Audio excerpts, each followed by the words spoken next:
Comme vous le savez, je suis redevenu député dans un contexte tout à fait inédit. Depuis plus de 60 ans, depuis en fait avant ma propre naissance, nous vivons dans un régime au fonctionnement relativement simple. Un président de la République, je dis un président parce que jusqu'à présent, nous n'avons eu que des hommes, un président de la République donc doté de la légitimité du suffrage universel direct et qui, par la magie de la dissolution ou depuis 2002 par la concomitance des calendriers présidentiels et législatifs, obtient dans la foulée de son élection une majorité parlementaire dévouée à la mise en œuvre de sa politique. Et les seules exceptions finalement à cette loi ont été les 3 cohabitations, pour les plus anciens qui s'en souviennent, de 1986, de 1993 et de 1997. Mais dans ce cas aussi, il y avait eu finalement transfert du pouvoir et de la légitimité vers le Premier ministre en attendant le dénouement de l'élection présidentielle suivante. Et là, tout a changé. Pour la première fois dans l'histoire de la Ve République, il n'y a ni majorité absolue, ni même majorité relative à l'Assemblée nationale pour le président de la République ou pour un Premier ministre, quel qu'il soit. La mécanique bien huilée à laquelle j'avais été, comme tous les parlementaires... Ah, je salue l'arrivée de François Bonneau, président de la région. Merci François de ta présence.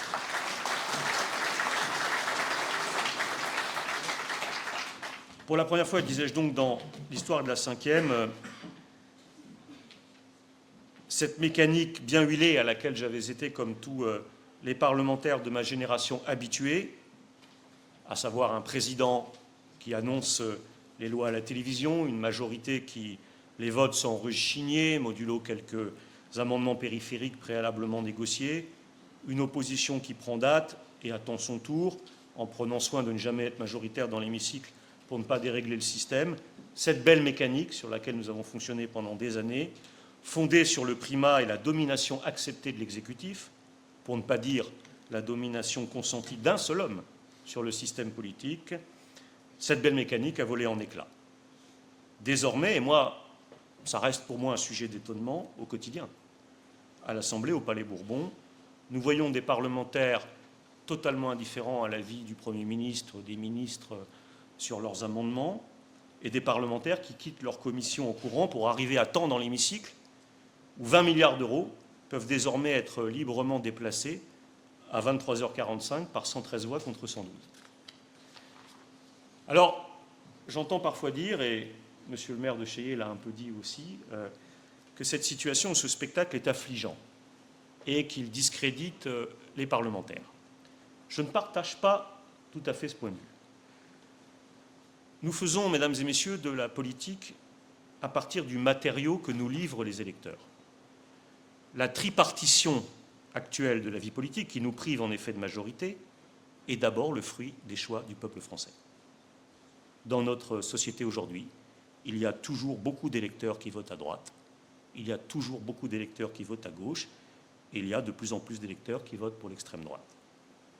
Et les électorats de droite et de gauche sont de surcroît eux-mêmes traversés par des sensibilités différentes qui ne s'accordent pas sur tout. C'est la réalité.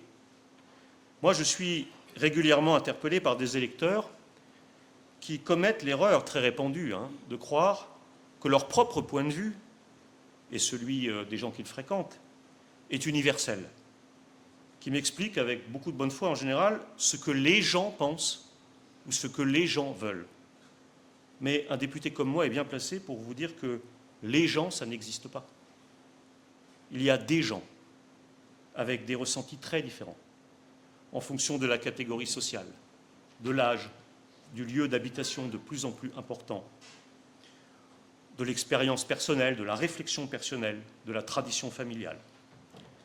J'ajouterai d'ailleurs, pour l'avoir éprouvé de près ces dernières années, que les réseaux sociaux et la très mauvaise habitude qu'ils donnent à chacune et chacun d'entre nous d'affirmer des identités chimiquement pures, fermées et agressives, ont singulièrement diminué la tolérance chez les électeurs eux-mêmes à l'égard des alliances, des coalitions qui aidaient autrefois à réduire les conséquences de cette fragmentation naturelle des points de vue politiques.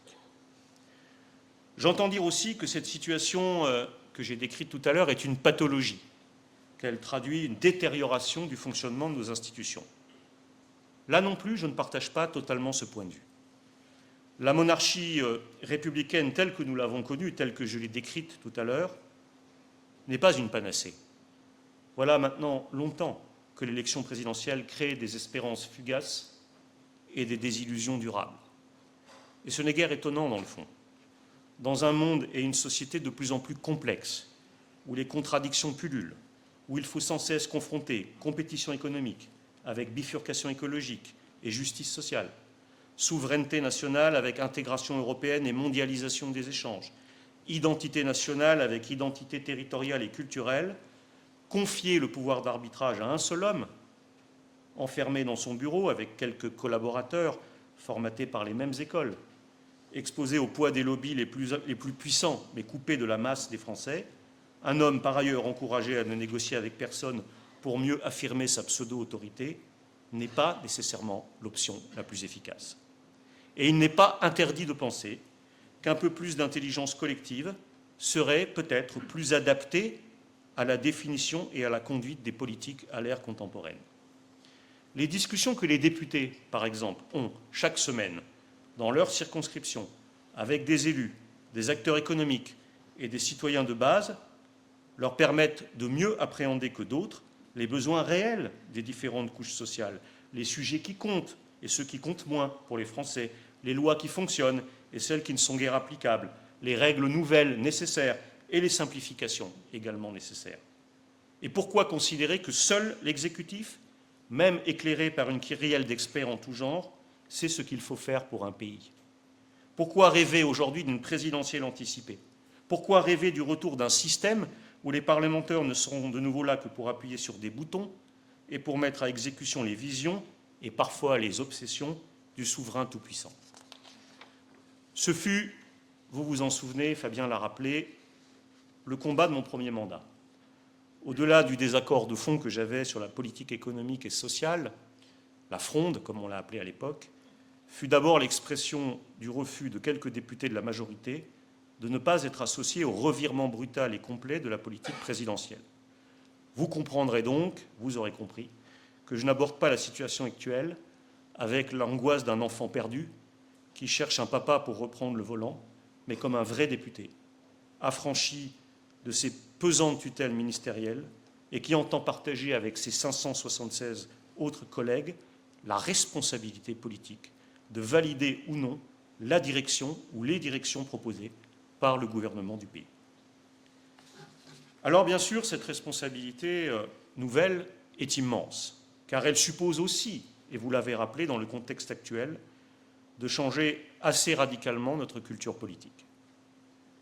Dès lors qu'elle ne résulte pas des urnes, dès lors qu'elle ne se constitue pas dans le soutien de principe à un gouvernement, la majorité parlementaire nécessaire à l'adoption de chaque budget ou de chaque loi ne peut se constituer que dans le dialogue et des compromis entre les groupes politiques. C'est la voie sur laquelle je me suis engagé avec mes collègues socialistes. Nous pensions que Matignon aurait dû revenir à la coalition de gauche arrivée en tête, que c'eût été la façon élégante et logique pour le président de la République de prendre acte du résultat d'un scrutin qu'il avait lui-même provoqué. Mais nous prenons à notre tour acte de ce que Emmanuel Macron conserve le pouvoir constitutionnel de nommer les premiers ministres et que nous ne disposons pas d'une majorité pour lui imposer un autre choix. Et nous ne voulons pas non plus que le retour à ce régime plus parlementaire s'assimile au retour à une instabilité ministérielle chronique, ni surtout nous ne voulons pas empêcher le pays d'avoir un budget pour avancer. C'est pourquoi, après la nomination de François Bayrou, nous avons accepté d'entrer dans une logique de négociation. Je ne m'étendrai pas ce soir sur les contenus de celle-ci, sur ses chances d'aboutir, sur ce qui va se passer, sur le problème posé par le contexte extra-budgétaire de la semaine, car je risquerais de vous livrer des analyses ou des informations qui seraient périmées dès demain matin, et que ce n'est pas l'objet de cette cérémonie. Mais je vous dirais simplement mon sentiment, moi qui ai été au cœur de ces discussions, qu'il nous reste encore beaucoup de travail, beaucoup de progrès collectifs à faire pour basculer dans cette culture du compromis. On a accusé la gauche à un moment donné de vouloir appliquer tout le programme du nouveau Front populaire. Mais je constate aujourd'hui aussi la grande difficulté du gouvernement et de mes collègues de droite ou du centre droit à faire des concessions réelles. À la différence de nos voisins allemands, par exemple, nous n'avons pas encore tout à fait compris en France qu'une concession n'est pas quelque chose que l'on veut faire, mais quelque chose que l'on ne veut pas faire. Et je reprends ce que je disais il y a quelques instants, ça vaut pour les parlementaires, mais ça vaut aussi pour les électeurs. Je discute parfois, et toujours amicalement, avec des électeurs de droite qui m'expliquent pourquoi je dois cesser d'être de gauche. Mais moi, même si je ne les empêche pas de voter pour moi, bien au contraire, je ne demande pas aux électeurs de droite de cesser d'être de droite. Construire un compromis, co-construire aujourd'hui un budget, ce n'est pas demander à la gauche de crier « vive les rabots » et à la droite de crier « vive les impôts », mais c'est faire en sorte qu'en l'absence de majorité absolue, ces deux approches différentes des questions économiques et sociales, et aujourd'hui de la question de la réduction des déficits, puissent se combiner équitablement dans un seul et même budget, le budget du pays. Quelque chose me dit que si je suis encore devant vous l'année prochaine, j'aurai l'occasion de vous reparler de tout ça, en espérant pouvoir vous dire que des progrès ont été faits dans la construction de cette culture.